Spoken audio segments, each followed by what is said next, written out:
YouTube, Kurt Curtis. In today's video, I'm going to go over how everything went with the 155 card auction event that I did back in July. I made a video a while back showcasing all 155 cards. They were all going to be auctioned off on my eBay store. I was dropping 5 cards a night every day of the whole month of July, which totaled to 155 cards. So first, I'm going to go over the top 20 cards of that, what they sold for and what they were.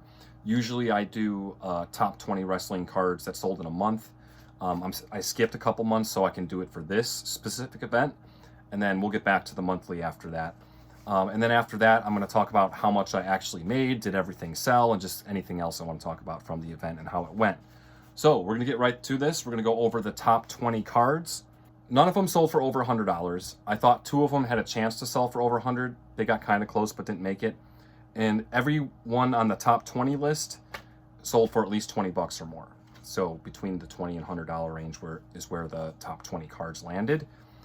And yeah, let's get right to it. Coming in at number 20, Tatum Paxley Black and Blue, numbered out of 49 from 23 Select. Ended up selling for $20 even. Coming in at number 19, we have the Solo Sikoa Neon Green out of 49 from 22 Select in a PSA 9. Sold for $20.50. Coming in at number 18, we had Rhea Ripley Orange out of 99 from 22 Prism. Also sold for $20.50. Coming in at number 17, we had Brandy Rhodes Auto from 21 AEW. SGC 8, that sold for $21.50. Coming in at number 16, we have the Hulk Hogan Undercard Red out of 99 from 23 Prism. That sold for $22.50. So this card happened to be mid-auction when the news of Hulk Hogan passing away happened. So it sold for more than I thought it was going to because it was just happened to be on auction while that happened. It wasn't like I auctioned it off because of that. It was literally like 3 or 4 days left in this auction while that news dropped. So that sold for a lot more than I thought it was going to. Coming in at number 15, we have a Fallon Henley NXT Auto, numbered out of 175 from 25 Chrome. That sold for $23.38. Number 14, Dante Martin Red PMG from 22 Metal in a PSA 9. That sold for $26. Coming in at number 13, we have the Alexa Bliss First NXT base card from 2015 Chrome, sold for $28. That's just the base card. That is a very sought after card, possibly one of the main Alexa Bliss cards you can go for. It's from 2015 Chrome. Imagine what the numbered cards of that go for and the like other parallels that aren't numbered and stuff like that. That's just the base card. It's crazy. Coming in at number 12, Kairi Sane Auto from 25 Chrome, that sold for $30. Coming in at number 11, the Alba Fire White Sparkle from 24 Prism in a PSA 10, that sold for $31. Coming in at number 10, we have Nicholas Jackson Red Pulsar Auto from 24 Allure, that sold for $31.11. Coming in at number 9, we have a Mandy Rose Auto from a 2017 Top Set, sold for $37. Number 8, Raquel Rodriguez Gold Auto out of 50 from 25 Chrome in a PSA 9, that sold for $39. Coming in at number 7, we had Dakota Kai Red Auto out of 99 from 24 Select in a PSA 10, that sold for $49. Tay Mello Red Rainbow Auto from 22 Allure in a PSA 10, that sold for $50. That also had a little nick on the PSA slab, which I did mention in the listing, and I've also already gotten positive feedback from the buyer, so I'm sure they were aware of that. But that probably would have went for a little bit more. I don't think it was a huge deal that was on the slab. You could barely see it, but it was a slight issue. So maybe it would have got a little bit more, but still $50, not too bad. Top 5. Coming in at number 5, we have Charlotte Flair Tie-Dye out of 25 from 22 Select in an SGC 10, sold for $52.51. Coming in at number 4, Kalani Jordan Future Stars Auto out of 175 from 25 Chrome in an SGC 10, sold for $56. Coming in at number 3, Nikita Lyons Tie-Dye out of 25 from 24 Select in a PSA 10, sold for $59. And coming in at number 2, so these top 2 I thought had a potential chance to hit $100, but none of them quite made it there. But we have the Liv Morgan Blue Undercard out of 25 from 23 Prism in a PSA 10, sold for $70. And coming in at number 1, we have a Charlotte Flair Mezzanine Green out of 5 from 22 Select in SGC 10, sold for $86. So those were the top 20 cards from this big auction event. 155 cards is a lot of cards. It was a lot of work to put this together, to schedule the 5 listings each day and have that all organized and all that.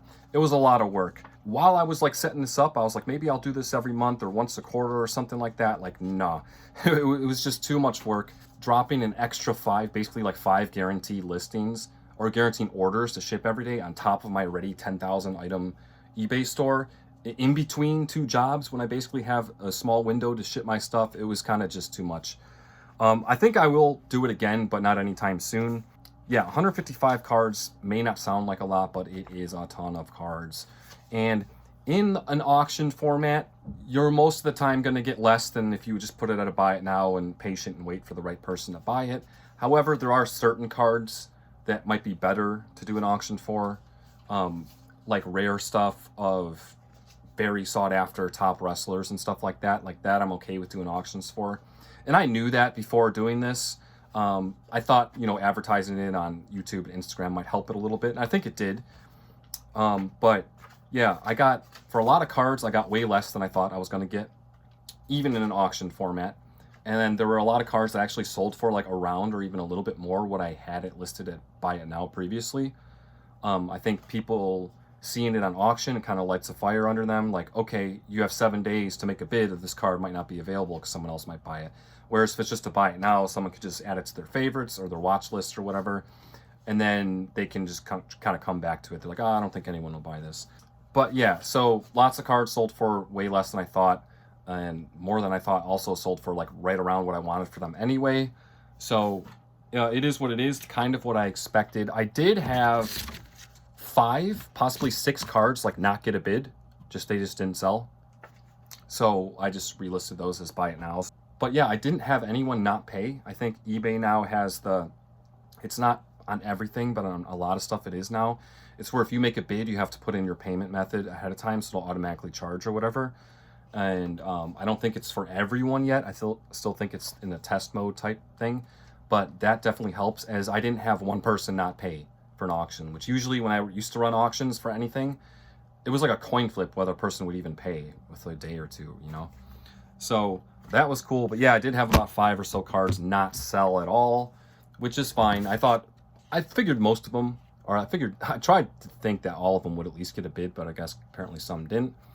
And then I'll go over what I actually made. So I offer free shipping. That's how I just do my eBay store.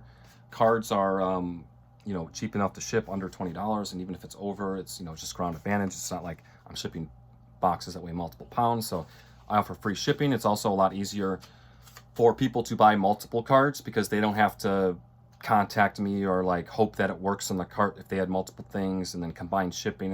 Free shipping. Just buy whatever you want, free shipping. After shipping and after eBay fees, I was left with $1,138.94. That's what ended up getting transferred to my bank. Obviously not all at once, but you know what I mean. That was like the net of the auction. And I really wanted it to land somewhere between like $1,000 and $1,500. I was really hoping for $1,500, but it did land right in there, kind of what I thought it was going to be. There were some cards that sold for like not a lot. And if just even like a dozen of those cards, had like $5 more or something like that, I think it would have been pretty close, or a lot closer at least. But yeah, that's not too bad. Now I do need to mention that's not profit. With all these cards, they're from all different kind of places. Like if I buy a box to open for fun, and then I list the card on eBay, what did I pay for that individual card? It's just like that. A lot of times at the card shows, even I buy a whole stack of cards for X amount of price. I don't necessarily divide that by like the number of cards, because there's higher end cards and lower end cards and stuff like that. So that's not a pure profit. That's just like the money that I got back. So that's not too bad. $1,138.94. Can't complain, especially for an auction format. It was a lot of fun, but it was a lot of work, and probably won't be doing it again anytime soon. I think it's better just to set buy it nows and just be patient and just wait, and only auction off certain cards. But I might do this again eventually. We'll see. I learned a lot from this the first time around. But yeah, if you bought anything from this auction, I appreciate it. Thank you for that. Yeah, I think that's about all. Appreciate you guys watching, as always. Till next time.